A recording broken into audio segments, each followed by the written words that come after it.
오늘 본문 마태복음 26장 57절에서 68절까지입니다. 예수를 잡은 자들이 그를 끌고 대제사장 가야바에게로 가니 거기 서기관들과 장로들이 모여 있더라. 베드로가 멀찍이 예수를 따라 대제사장의 집들까지 가서 그 결말을 보려고 안에 들어가 하인들과 함께 앉아 있더라.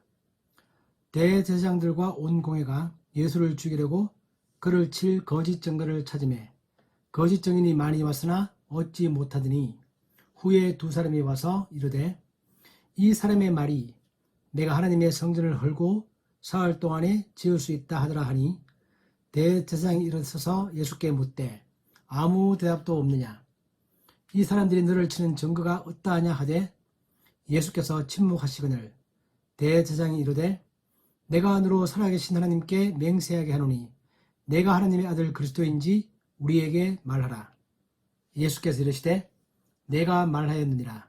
그러나 내가 너희에게 이르노니 이후에 인자가 권능의 우편에 앉아있는 것과 하늘 구름을 타고 오는 것을 너희가 보리라 하시니 이에 대제사장이 자기 옷을 찢으며 이르되 그가 신성모독하는 말을 하였으니 어찌 더 증인을 요구하리요. 보라 너희가 지금 이 신성모독하는 말을 들었도다. 너희 생각은 어떠하냐. 대답하여 이르되 그는 사형에 해당하니라 하고 이에 예수의 얼굴에 침 뱉으며 주먹으로 치고 어떤 사람은 손바닥으로 때리며 이르되 그리스도야 우리에게 선지자 노릇을 하라. 너를 친 자가 누구냐 하더라. 아멘. 자, 우리 오늘 말씀을 보면 드디어 예수님께서 잡히셨습니다.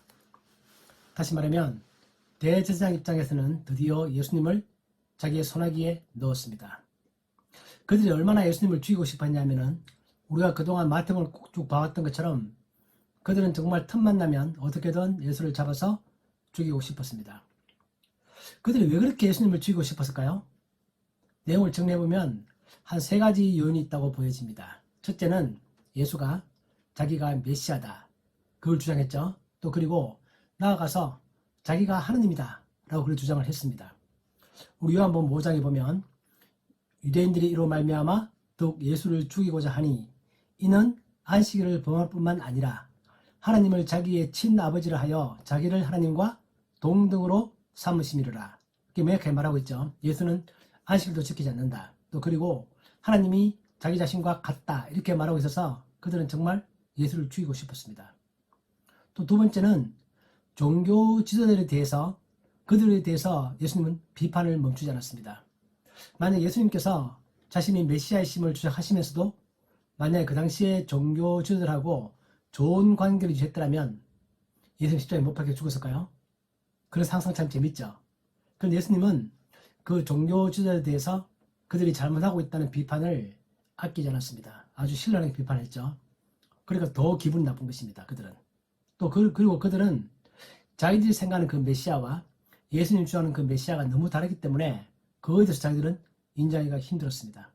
그래서 그들은 틈만 나면 예수를 잡아 죽이려고 했는데 드디어 6월절이 됐고 우리 저번에 봤던 것처럼 마태복음 26장에서도 이렇게 모여서 논의를 하죠. 그때 대제사장들과 백성의 장로들이 가야바라 하는 대제사장의 관정에 모여 예수를 흉기로 잡아 죽이려고 의논하되 그렇게 수많은 몇 년 동안 거의 3년 내내 그들은 예수를 죽이고 싶어 했는데 드디어 예수를 잡았습니다. 드디어 예수님이 자기들의 손아귀에 들어왔습니다. 그들이 이 기회를 놓치고 싶지 않겠죠. 절대로 놓칠 리가 없습니다. 이번에는 반드시 죽인다. 반드시 죽인다. 어떤 일이 있어도 반드시 죽인다. 그 생각을 굳게 결심을 하고 잡아들였습니다. 그래서 그들은 그날 밤에 드디어 우리가 잘 알고 있는 것처럼 재판을 벌입니다. 재판을 벌이는데 우리 이제 마태복음에서는 우리가 보면 알겠지만 딱 두 번의 재판만 나옵니다. 즉 이 가야바 관정에서 재판받는 거 하나, 또 그 다음에는 빌라도에게 재판받는 거 하나, 딱 두 번만 나오지만 다른 복음서들 마태복음, 마가복음, 누가복음, 요한복음 우리에게는 복음서가 4권 있죠. 이 4권의 복음서들을 묘사하는 걸 다 종합해서 정리를 하면 총 재판 과정은 이렇게 이루어졌습니다. 제일 먼저 잡혀서 어디로 갔냐면은 안나스에게 갔습니다. 오늘 우리 마태복음에서는 가야바한테 바로 간 걸로 되어 있지만 요한복음에 보면 안나스에게 먼저 갔습니다. 이 사건들을 보면 요한복음이 조금 더 정확하게 순서적으로 기록을 합니다. 그래서 제일 먼저 요한 18장에 보면 그들은 잡아서 예수님을 안나스에게로 먼저 끌고 갔다. 안나스는 그때 가야바의 장인이었다. 그리고 가야바가 그때 실권을 쥐고 있는 대제사장이고 안나스는 바로 전 대제사장이었고 가야바의 장인으로서 은퇴한 거죠. 근데 이 장소를 보면 아마 학자들이 생각할 때는 이 두 사람의 집이 멀리 있는 게 아니라 어쩌면 가야바의 그 집 속에 방을 따로 해서 따로 있을 것이다. 그런 추측도 많이 합니다. 그렇기 때문에 예수님께서 안나스는 잡혀갔다가 침몰 당하시고 바로 가야바한테로 옮겨져 갔다. 그렇게 보여지는 것이고 그 과정 속에서 사내들인 공회가 모이기 시작하는 것입니다. 밤에 한밤중이죠. 다 모여서 이제 재판하는 그런 과정이 일어났고 그 다음에는 가야바로부터 누구한테 넘어갔냐면은 빌라도에게 넘겨졌고 빌라도는 바로 재판하지 않고 헤롯 왕에게 또 넘겼습니다. 헤롯 네가 좀 처리해라. 넘겼는데 헤롯은 또 다시 빌라도에 돌려보냈고 마지막에 빌라도로부터 사형 은도를 받고 십자가에 돌아가시는 그렇게 그날 밤에 그 짧은 밤 사이에 이렇게 여러 사람들을 거쳐서 다섯 분의 과정을 거쳐서 움직여 다니고 그렇게 재판을 받았던 게 그날 밤의 재판 과정이라고 그렇게 우리가 정리할 수 있습니다. 이 당시에 유대 사회를 지배했던 지배 구조죠. 어떤 사람들이 있었냐면은 우리가 알고 있는 것처럼 로마 총독이 있었고 빌라도 총독은 질서를 유지하고 사형을 집행할 수 있는 권한을 가지고 있었습니다. 또 그리고 분봉왕이었던 헤롯 왕이 있고 그러니까 총독은 로마에서 왔고 헤롯 왕은 요즘 말로 하면 지방자치제 같은 거죠. 거기에 왕이었고 또 그리고 종교적으로 실제로 모든 것들을 사실상 결정하고자 하는 산헤드린 공회가 있었고 그 산헤드린 공회는 대제사장이 우두머리죠. 그렇게 해서 바리새인들, 사두개인들 이렇게 다 모여있는 그런 산헤드린 공회가 있었습니다. 이 사람들은 서로 사이가 좋지 않았습니다. 요즘 우리가 보면은 국회의원, 또 더불어민주당, 국민의힘 이 정치하는 사람들끼리 사이가 안 좋죠. 그 당시에도 로마 총독 빌라도, 헤롯 왕, 산헤드린 공회 다 사이가 안 좋았습니다. 공회 내에서도 바리새인과 사두개인들 사이가 안 좋았죠. 그런데 신기하게도 예수님을 죽이는 일에 대해서는 모두가 다 협동을 했습니다. 참 재밌는 표현이 있는데 누가복음 23장에 보면 재밌는 표현이 있습니다. 누가복음 23장에 보면 헤롯과 빌라도가 전에는 원수였으나 당일에 서로 친구가 되니라. 그러니까 헤롯과 빌라도는 당연히 경쟁관계죠. 로마 총독이고 이쪽은 지방자치단체의 왕이고 그런 거니까 경쟁관계인데 평소에 사이가 안 좋습니다. 근데 당일날 언제죠? 예수님을 죽이기로 결정한 그날은 서로 친구가 되었다. 즉 마음이 맞았다는 것입니다. 그러니까 예수를 죽이기 위해서는 모든 사람이 다 협동을 했습니다. 그 시편 2편에 그런 말이 나오죠. 시편 2편에 보면 어찌하여 이방 나라들이 분노하며 민족들이 헛된 일을 꾸미는가. 세상에 고랑들이 났으며 관원들이 서로 꾀하여 여호와와 그의 기름 부음 받은 자를 대적하며 우리가 그들의 맨 것을 끊고 그의 결박을 벗어버리자 하는도다. 시편에 이것들이 이미 예언되어 있습니다. 세상의 모든 관원들이 서로 꾀해서 같이 힘을 합해서 여호와와 그의 기름 부음 받은 자 메시아를 대적하는 것입니다. 이날 밤 그 일이 딱 이루어지는 거죠. 참 신기한 현상입니다. 그죠? 공동의 적을 만났더니 그들은 다 같이 합동을 했다는 뜻입니다. 오늘 우리 산헤드린 공의라는 것은 오늘 본문에 나오지 않죠. 나오지 않고 그냥 공의회 이렇게 나오는데 이 공의회 이름이 산헤드린입니다. 이 산헤드린은 회원들이 한 70명 정도 된다고 합니다. 다 같이 모여서 뭔가 회의를 하는 쉽게 말하면 회의체죠. 회의체인데 70명이 다 모이지 않더라도 한 23명만 모이면 정죽수가 성립해서 무엇을 결정할 수 있다고 합니다. 오늘 이 본문에 보면 59절에 보면 이런 말이 나오죠. 대제사장들과 온 공회가 예수를 죽이려고 그를 칠 거짓 증거를 찾았다. 그래서 오늘 표현만 보면은 마치 산헤드린 공회 모든 사람들이 100%다 예수를 죽이고자 했다. 그렇게 표현이 보이지만 우리가 알고 있는 것처럼 실제로는 그 가운데서 그 산헤드린 공회의 내가 회원이었지만 그 결정을 반대한 사람들도 있습니다. 누가 있죠? 아리마대 요셉. 요셉은 누가복음에 보면 그런 말이 나옵니다. 공회 의원으로 선하고 의로운 요셉이라 하는 사람이 있으니 그들이 결의와 행사에 찬성하지 아니한 자라. 그는 유대인의 동네 아리마대 사람이요 하나님의 나라를 기다리는 자라. 그런 사람도 있었다는 것입니다. 이게 참 놀라운 거죠. 오늘 밤에 여러분들은 내가 살인된 의회의 회원이다라고 생각하고 한번 이 장면을 상상을 해보십시오. 내가 살인된 의회의 회원이라는 얘기는 그 나라에서 인정받고 존경받는 사람입니다. 누구나 다 나의 지식을 인정하고 또 나의 재력도 있고 또 존경받는 그런 사람인데 그날 밤 살인된 의회가 예수를 죽이려고 결정을 하려고 합니다. 나는 그 회원입니다. 찬성해야 될까요? 반대해야 될까요? 반대한다는 얘기는 나의 사회적인 모든 지위와 나의 그 모든 명예를 다 잃어버릴 수도 있는 위험이 있습니다. 그렇죠. 그러나 내가 생각할 때는 정말 예수는 죄가 없고 예수는 정말 메시아 같고 나는 정말 그를 믿고 싶고 그를 따르고 싶고 그런 마음을 가지고 있습니다. 아리마대 요셉이. 이럴 때 그가 어떤 식으로 여기에 찬성과 반대표를 어떻게 던질 것인가. 우리 성경에 보면 이 아리마대 요셉이 그 회에 참석했다, 뭐 반대말을 했다 이런 말 나오지 않습니다.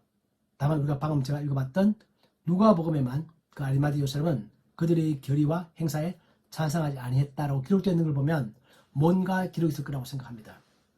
아리마대 요셉도 대놓고 정면으로 그들과 부닥치지는 않았지만 적어도 명확하게 그들의 의사에 찬성하지 않았다라는 걸 보면 살해드린 공회 전체가 다 찬성했다고 보이지는 않습니다. 이 살해된 의회는 어떤 성격을 가지고 있는 거냐면 그들은 사형을 집행할 권한은 가지고 있지 않습니다. 저 사람은 죄는 사형에 해당된다. 그런 결정은 할 수 있지만 그 사형을 집행할 수 있는 힘은 가지고 있지 않습니다. 요한복음에 보면 그렇게 말하죠. 빌라도에게 예수를 보내면서 그들이 말하기를 빌라도가 이르되 너희가 그를 데려다가 너희 법대로 재판하라. 그랬더니 유대인들이 이르되 우리에게는 사람을 죽이는 권한이 없나이다. 그 자기들은 실제 법적으로 합법적으로 말한다면 사형을 집행할 권한이 없다는 것입니다. 그런데 성경에 보면 예외적 사건들이 있습니다. 우리가 알고 있는 것처럼 침례요한의 목을 누가 잘랐죠? 헤롯이 잘랐습니다. 사람 죽였죠. 또 우리가 알고 있는 것 나중에 보면 스데반 집사를 돌로 쳐서 죽였습니다. 또 그리고 초대교회 때 야고보 사도 야고보도 처음 순교를 당했는데 그들을 죽였습니다. 누구의 허락 없이? 빌라도의 허락 없이. 그런 예외적인 사건이 존재했습니다. 그러나 원칙적으로 말하면 그들은 사형을 집행할 권한은 없다. 그들도 오늘 밤에 예수를 잡고 난 다음에 우리가 이 공의의 재판을 통해서 예수는 사형에 해당된다 라는까지만 하고 예수를 빌라도에게 넘겨서 그를 죽이게 하자. 그렇게 계획을 세웠던 걸로 보여집니다. 이 모든 것들은 하나님의 섭리죠. 예수님이 미리 그렇게 말씀하셨습니다. 나는 십자가에서 죽는다. 나는 유대인들의 법에 따라서 돌에 맞아 죽는 것이 아니라 로마에 넘겨져서 이방인들의 손에 의해서 나는 십자가에 죽는다. 그렇게 말씀하셨던 것처럼 이런 모든 과정들 속에는 사람들은 이렇게 꾸미지만 최대한 그들은 합법적으로 예수를 죽이기 위해서 자기들이 직접 죽이는 것이 아니라 빌라도에게 보내서 이 사람은 죄가 있다 라고 말하고 십자가에 못 박으려고 시도하는 거죠. 그 모든 과정 속에는 하나님의 섭리가 그 속에 있다는 것입니다. 그런데 이 사내들인 재판은 좀 냉정하게 따져보면 학자들이 연구에 따르면 하자가 몇 가지 있었다고 합니다. 어떤 하자가 있었냐면 절차 과정에서 하자가 있었다고 보여지는데 어떤 과정이냐면 그 절차에 하자가 있다는 근거는 뭐냐면 유대인들의 전통인 미시나라는 게 있죠. 그 미시나라는 것은 탈무드의 한 부분입니다. 즉 다시 말하면 장로들이 성경을 해석하면서 장로들이 생각할 때 전통적으로 만들어온 성경에 대한 해석 그걸 우리는 미시나라고 부르는데 그 미시나에 보면 이 사내들인 공의를 운영할 때는 이런 원칙을 지켜야 한다고 그렇게 말을 합니다. 예를 들면 사형을 언도할 경우에는 한밤중에 재판하면 안 된다. 그런 게 있답니다. 왜냐하면 그들은 적어도 사형이라는 것은 사람의 목숨을 좌지우지하는 것이기 때문에 신중하게 결정해야 된다. 그렇기 때문에 감정에 휩싸이기 쉬운 한밤중에 재판하면 안 된다. 그런 규정들이 있답니다. 미시나 속에. 성경에는 그런 게 없지만 그렇지만 오늘 공예는 한밤중에 6월절 전날 한밤중에 예수를 죽이로 결정하는 거죠. 그래서 그 절차에 하자가 있다. 첫 번째. 두 번째는 사형을 언도할 경우에는 적어도 이틀 동안 계속해서 뭔가 심문을 해야 된다. 다시 말하면 그 취지도 신중해야 된다. 그 얘기를 하고 있는 거죠. 그러나 그들은 딱 두 번의 질문을 통하여 예수님께 사형을 언도합니다. 절차가 너무 빨랐다는 거죠. 또 그리고 정인들이 있는데 그 정인들을 믿을 만한 거냐? 라는 것들에 대한 신문도 필요하고 또 예수님의 경우에는 그들이 사형을 언도할 때 그 죄목은 신성모독이죠. 근데 신성모독이라는 것은 명확하게 하나님의 이름을 거론을 해야 된답니다. 하나님의 이름을 모독하는 그런 발언을 해야 되는데 예수님의 답변 속에는 직접 하나님의 이름을 모독한 그런 증거는 없습니다. 내가 하나님이다. 내가 메시아다. 그렇게 주장하는 것만 가지고는 그게 신성모독이 성립할 수가 없답니다. 미시나에 보면. 근데 오늘 밤에는 그조차를 다 무시합니다. 한밤중에 결정하고 이틀간 재판한 것도 아니고 단지 신성모독이라는 예수님 말만 듣고 그 신성모독을 해석을 해서 그냥 사형을 언도하는 것입니다. 여기 보면 그들은 얼마나 그들이 예수를 죽이고 싶어 했는지 시간을 끌고 싶지 않다. 오늘 밤에 당장 처리한다. 그리고 이미 결론을 내고 있는 것입니다. 오늘 밤에 예수는 죽인다 우리가. 결론을 내고 있기 때문에 그 모든 과정은 거기에 맞추어서 막 움직이고 빠르게 진행되고 있는 것입니다. 우리가 이러한 사실들은 역사적으로 많이 보는 거죠. 우리나라에서 가끔 봅니다. 결론을 미리 정하고 그걸 위하여 뭔가 과정을 진행하는 것. 인류 역사에 많이 등장하는 그런 사건들입니다. 그들은 거짓 증거를 찾는 거죠. 오늘 본문에 보면 재밌는 표현이 있습니다. 대제사장들과 온 공회가 예수를 죽이려고 그를 칠 거짓 증거를 찾음에 거짓 증인이 많이 왔으나 얻지 못하더니. 그들은 예수를 반드시 죽이기로 결정하고 그거를 뒷받침할 만한 증거를 찾고 있지만 그래도 그 증거는 나름대로는 앞뒤가 맞는 뭔가 말이 되는 증거가 된다라고 생각했던 것입니다. 그래서 거짓 증인들이 많이 왔습니다. 들어보니까 너무 앞뒤가 맞는 거예요.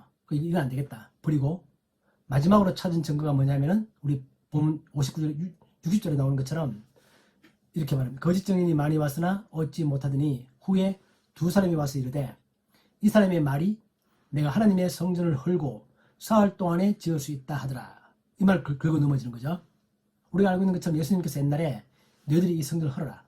그럼 내가 사흘 만에 일으키겠다. 그 말 한 건 사실이고 그래서 그때는 너희가 허는 것이고 나는 내가 다시 세울 수 있다. 그렇게 말했는데 오늘 정의는 약간 말이 바뀌었죠. 이 사람이 말하기를 자기가 하나님의 성전을 헌다고 하더라. 또 그리고 사흘 동안에 지을 수 있다고 하더라. 그렇게 정의를 하는 거죠. 그 정의는 이 사람들이 채택을 합니다. 그래서 너가 성전을 헌다고 했다고 이렇게 말하는 거죠. 성전을 다시 이렇게 세운다가 중요한 게 아니고 여기서는 성전을 허는 게 중요한 것입니다. 그들은 이 성전을 헌다는 것 자체는 그 당시로 보면은 거룩한 장소를 헐어버린다는 얘기는 하나님의 신성모독에 해당될 수 있다. 왜냐하면 그때는 하나님이 성전에 임재하셨기 때문에 그 성전을 헌다는 것은 하나님을 없앤다. 그런 말처럼 들리기 때문에 성전을 헐어버린다고 너가 그렇게 말하면서 그 가야바가 예수님께 물어봅니다. 너 그렇게 말한 거 맞냐? 확인 심문을 하는 거죠.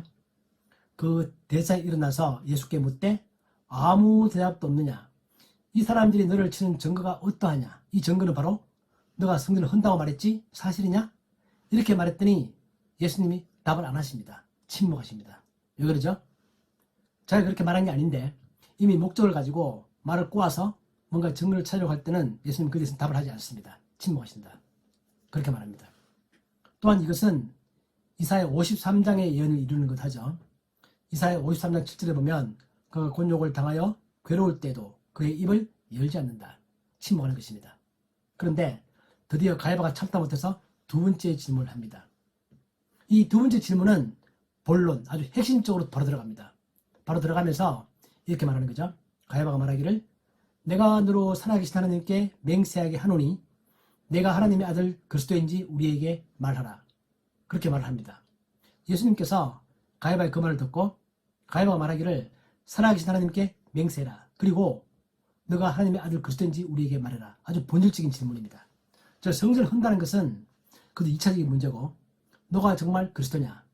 그럼 너가 정말 하나님의 아들이냐? 이렇게 물어보는 것입니다. 이에 대한 답은 이미 가야바도 알고 있고 예수님도 이미 여러 차례 말씀하셨습니다. 사역하시는 동안에 계속 자기가 그리스도이고 자기가 하나님의 아들이심은 계속 말해왔던 거죠. 그거를 여기서 확인해서 다시 한 번 더 묻고 싶은 것입니다. 말하는 답은 뭐죠? 그렇다라고 말하는 걸 듣고 싶은 것이고 그러면 바로 신성모독으로 연결해서 사형에 처하겠다. 그런 목적을 가지고 물어보는 것입니다. 이거에 대해서 예수님은 답변을 피하지 않습니다. 이 답은 내가 한다. 결정적인 답변이기 때문에 내가 이 답을 한다. 그리고 당당히 말씀하십니다. 그렇다. 너가 말한 그대로다. 그러나 내가 너에게 이르노니 이후에 인자가 군능의 우편에 앉아있는 것과 하늘 구름을 타고 오는 것을 너희가 보리라. 이거는 가야바가 질문한 게 아닙니다. 예수님은 가야바가 물어보기를 너가 그리스도냐? 이렇게 물어봤고 예수님은 그렇다 라고 답을 하고 추가로 더 말씀하십니다. 그 의미는 뭐냐면 내가 그리스도인 거 맞다. 그런데 그 의미는 가야바가 너가 생각하는 것과 같은 그런 의미가 아니고 좀 더 큰 의미가 있다. 그렇게 말하는 것입니다. 추가적으로 더 명확하게 설명하는 것입니다. 너희 말이 맞다. 나는 그리스도이다. 그러나 내가 인자의 권능의 우편에 앉아있다. 그리고 하늘 구름을 타고 온다. 이렇게 말씀하시는 것입니다. 예수님은 자신을 다시 한 번 더 인자라고 부르면서 다니엘서 7장을 연결시킵니다. 그러면서 그가 권능의 우편에 앉아있다는 얘기는 시편 110편을 인용하는 거죠. 시편 110편에 메시아에 대한 예언이 이런 게 있습니다. 여호와께서 내 주에게 말씀하시기를 내가 내 원수들로 너의 발판이 되게 하기까지 너는 내 오른쪽에 앉아있으라. 그렇게 시편 110편에서 예언되어 있는 메시아에 대한 예언이 있는데 그 시편 110편에 예언된 그 메시아가 바로 나다. 즉 나는 하나님의 권능의 우편에 앉아있는, 즉 하나님과 같은 위치에 있는 그런 메시아다. 그런 의미를 담고 있다. 다시 한 번 더 강조를 하시는 것이고, 두 번째는 하늘 구름을 타고 온다. 우리가 잘 모를 때는 이 말이 뭐 예수님 손오공인가? 구름을 타고 오셔. 그게 뭐 대단한 거라고 생각하지만 이 표현은 다니엘서에 나오는 표현입니다. 다니엘이 말하기를 내가 또 밤 환상 중에 보니 인자 같은 네가 하늘 구름을 타고 와서 예측부터 항상 계신 이에게 나아가 그 앞으로 인도되매. 이 유명한 구절이기 때문에 대제사장도 그 말 알아듣습니다. 구름을 타고 온다는 얘기는 다니엘이 예언했던 것처럼 바로 그 인자 같은 이 하나님으로부터 모든 권세를 이어받는 그런 메시아라고 말하고 있는 것이구나. 그걸 알아들었습니다. 예수님은 가야바의 답에 대해서 내가 메시아 맞다. 그러나 너가 생각하는 것 이상의 나는 실제로 메시아고 구약에 예언되어져 있는 시편과 다니엘서에 예언되어 있는 바로 그 메시아다. 라는 결정적 답변을 하십니다. 그랬더니 바로 가야바가 옷을 찢죠. 옷을 찢는다는 의미는 하나님에 대한 모독이고 자기 분노 이런 것들을 표현하는 표현들입니다. 자기 옷을 찢고 바로 사형해야 된다라고 바로 선포를 해버립니다. 아까 제가 말했던 것처럼 예수님은 하나님 이름을 모독하지 않았습니다. 하나님은 없다라든가 하나님 나쁘다라든가 그런 말 한 게 아니고 내가 바로 그 하나님이다. 이렇게 말씀을 뿌리기 때문에 미시나에 따르면 신성 모독에 해당되지 않지만 가야바는 예수님께서 자기가 하나님이다라고 말하는 것에 대해서 그걸 인정하고 싶지 않았고 그를 죽이고 싶었기 때문에 바로 사형에 해당된다. 그렇게 말합니다. 그래서 우리 레위기에 보면 이런 말이 있습니다. 여호와 이름을 모독하면 그를 반드시 죽일지니. 오늘 가야바는 레위기 24장을 걸고 넘어져서 그가 여호와 이름을 모독했다. 그렇게 보고 해석하고 그를 죽이려 결정했지만 우리가 방금 들었던 것처럼 예수님은 직접 하나님 이름을 모독하지 않았습니다. 내가 하나님이다 라고 말했을 뿐입니다. 그리고 실제도 그런 것이기 때문에 그런데 가야바는 예수를 죽이기로 그렇게 결정을 합니다. 이런 사건 가운데서 예수님을 멀찍이 따라왔던 두 명의 제자가 있죠. 오늘 이 본문 속에 보면은 베드로만 나오죠. 오늘 58절에 보면 베드로가 멀찍이 예수를 따라 대제사장의 집들까지 가서 그 결말을 보려고 안에 들어가 하인들과 함께 앉아있더라 되어 있는데 요한복음과 같이 보면 요한복음에 보면 사도 요한도 같이 따라갔다고 되어 있습니다. 요한복음 18장에 보면 시몬 베드로와 또 다른 제자 한 사람이 그를 따르니 라고 되어 있습니다. 그래서 이 사도 요한도 같이 갔다는 것이고 그리고 사도 요한은 대제사장과 아는 사람이라서 그 속에 들어갈 수 있는데 베드로는 들어가지 못했습니다. 그 사도 요한이 베드로를 데리고 들어가는 거죠. 데리고 들어가서 그 집들이 들어갑니다. 그러니까 두 사람이 같이 있었습니다. 베드로가 들어갈 때는 왜 들어갔냐 하면은 58절에 보면 그 결말을 보려고 예수님 잡혀갔다. 끝이 어떻게 될까? 너무 궁금하죠. 궁금하기도 하고 걱정되기도 하고 그렇습니다. 이 베드로의 이 태도는 되게 어정쩡하죠. 우리 저번에 봤던 것처럼 예수님 잡히는 그 순간에는 제자들이 다 도망갔습니다. 다 도망가고 난 다음에 예수님 잡혀서 가는 걸 멀쩡히 보고 난 다음에는 멀리서 따라가는 것입니다. 한편으로는 용기가 있죠. 한편으로는 또 비겁하기도 합니다. 자기가 분명히 다 버릴지언정 저는 버리지 않겠다. 같이 죽을지언정 그렇게 말한 거에 비하면 비겁하고 근데 완전히 도망가지 않고 멀쩡하게 따라갔다는 것은 그래도 좀 용기가 좀 있기도 합니다. 딱 우리하고 너무 똑같습니다. 여러분 딱 그렇죠. 여러분 말로는 내가 주님을 위하여 모든 걸 다 하겠습니다. 그렇게 말하시죠. 근데 정작 그 상황이 되면 그렇게 못하죠. 또 근데 그렇게 못하고 난 다음에 완전히 주님을 떠나느냐? 또 그러지도 못합니다. 그래서 오늘 베드로처럼 멀찌감치 따라갑니다. 베드로의 모습은 참 정말 우리의 모습하고 너무 똑같습니다. 그러면서 베드로는 그 결말이 궁금했다 그렇게 되어 있는데 그 결말은 이미 알고 있는 것입니다. 예수님이 한두 번 말한 게 아닙니다. 4번 정도 말씀하셨습니다. 내가 십자가에서 죽는다. 언제? 6월절 날. 오늘 밤이죠. 내가 오늘 밤 십자가에서 죽는다 라고 말했기 때문에 베드로는 이미 그 결말을 4번인가 들었습니다. 그리고 그 뒤에 예수님께서 부활하신다 라고 말했던 것을 베드로가 기억한다면 오늘 결말은 뻔하다.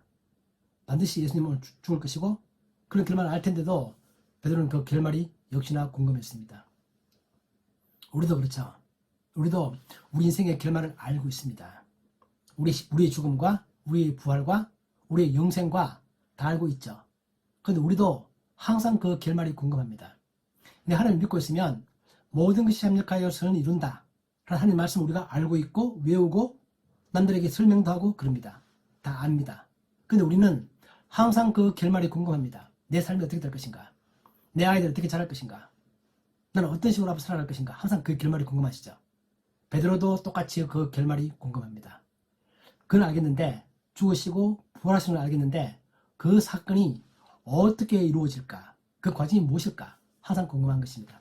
그래서 오늘 베드로도 이렇게 따라갑니다. 예수님은 이제는 제 아들을 모두 버리고 가야바 앞에서 홀로 서서 단호히 대처하시고 이 모든 것들을 추후에 흔들림이 없이도 그렇게 일을 진행해 가십니다. 이제 오늘 본문의 내용들이죠. 저는 이 본문을 보면서 어떤 생각이 들었냐면은 예수님이 정말 참 흔들리지 않으신다. 우리가 인간적으로 생각하면 이 사람들이 그때 사형해낸다고 말하고 어떤 사람들이 예수님을 막 때리죠. 때리면서 선지자야 누가 때리는지 맞춰봐라 막 그럽니다. 그들이 생각할 때는 너가 정말 선지자라면 아무리 때 누가 때리더라도 누가 때렸다 맞춰야 되는 거 아니냐. 즉 너에게는 선지자다운 초능력이 있지 않느냐. 그걸 한번 발휘해봐라 그렇게 조롱하는 것입니다. 내가 만약에 그 자리에 있으면 정말 저라도 초능력 발휘하고 싶어요. 하늘에서 불이 떨어져서 그냥 당장 그래서 죽여버리고 엘리사처럼 죽여버리고 하나님의 존재를 과시하고 싶은 그런 욕망들 그런 마음들이 막 부를 생기죠. 여러분들도 내가 살아가면서 어른 일 만나면 하나님이 나에게 기적을 베푸셔서 나의 병을 갑자기 낫게 하시거나 나에게 큰 돈을 주시거나 나를 무시하는 모든 사람들 하나님이 혼내주시거나 이런 초능력을 통하여 하나님의 나라가 있고 하나님이 살아계시다는 사실을 화끈하게 한번 보여줬으면 정말 좋겠다. 여러분 그 생각 많이 하죠. 그런 기도도 많이 하시죠. 그런데 일은 그렇게 이루어지지 않습니다. 오늘 예수님은 절대 그런 유혹에 흔들리지 않습니다. 예수님은 전에 말했던 것처럼 내가 12군단 더 되는 영을 그 순간 바로 부를 수 있습니다. 그러나 부르지 않습니다. 왜? 하나님의 뜻을 이루어가기 위해서 하나님께서 계획하신 그 계획을 이루기 위해서 그는 그런 조그만 유혹에 자신을 과시하고 싶고 자신 능력을 보여주고 싶은 그런 유혹에 전혀 흔들리지 않고 꿋꿋이 자기의 길을 갑니다. 주변 사람들의 평가와 주변 사람들의 조롱과 시선에 상관없이 저는 제 개인적으로 오늘 이 말씀이 저에게 주는 큰 교훈입니다. 우리가 살아가면서 내 마음을 남들이 몰라주고 나의 노력과 나의 힘든 것들을 남들이 몰라주고 어떤 경우에는 인정도 하지만 어떤 경우에는 조롱도 하고 어떤 경우는 무시하기도 하고 너희 그 노력이 다 무슨 소용이 있느냐 그렇게 말하지만 그런 말들에 전혀 흔들림 없이 초질관 나에게 준 거기를 끝까지 걸어가는 예수님 그것을 보면서 우리도 정말 그렇게 살아야 되겠다 그 생각이 들고 하나님께서 예수님을 그렇게 죽이시는 것은 이사야 53장에서 바로 우리의 죄 때문이죠. 그 가야바의 그 공회에 모여서 예수를 죽이려 결정한 그 사람들의 죄를 위한 것입니다. 나도 똑같이 그 사람들처럼 나도 예수님의 죽음의 한 원인이 되고 있는 거죠. 나의 죄 때문이니까. 그렇게 말씀하시면서 하나님은 우리의 죄 때문에 자기 아들 메시아를 그렇게 죽이기로 결정하셨고 그런 죽음의 과정 속에서 당하는 모든 조롱과 어려움과 고난은 묵묵히 지고 가십니다. 아무 말도 하지 않고 오직 하나님의 뜻을 이루기 위해서 우리 그런 모습을 보면서 우리도 그러한 삶을 살고 싶다. 그러한 삶을 살아야겠다. 또 그리고 하나님께서 그 순간 참으시면서 그 마음 가운데 저는 그때 없었지만 이상철의 죄를 위하여 내가 이 모든 것을 참고 가는 것이다. 그리고 이상철에게 영생을 주기 위한 것이다. 이상철로 하여금 하나님의 자녀가 되게 하기 위한 것이다. 그런 마음을 가지시고 그렇게 걸어가셨겠구나. 그 생각이 듭니다. 그래서 예수님의 그 죽음을 바라보면서 그런 묵묵히 걸어가시는 그 모습을 보면서 우리도 내 삶 가운데 어떤 어려움이 있거나 그런 유혹들이 올 때도 그 모든 유혹을 내가 단호히 이겨내고 묵묵히 거기를 끝까지 따라가는 우리가 되어야 되겠다. 그 생각을 합니다. 이러한 우리 신앙의 결단을 다시 한 번 더 하는 우리 예수마을교회 여러분 모두가 되시기를 주님 이름으로 축복합니다. 아멘. 기도하겠습니다.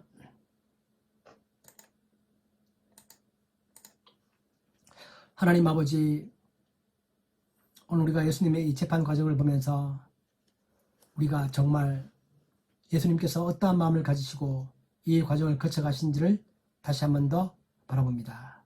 하나님 아버지, 우리가 이 과정 속에서 바로 이 순간 우리가 그때 없었지만 그때 우리가 그 자리에 있었더라면 우리가 어떠한 마음으로 그 사건들을 바라보며 하나님께서 우리를 어떻게 사랑하시며 우리에게 주시고자 하는 영생을 어떻게 이루어 가시는 것인지를 다시 한 번 더 바라보는 저희들이 되기를 원합니다.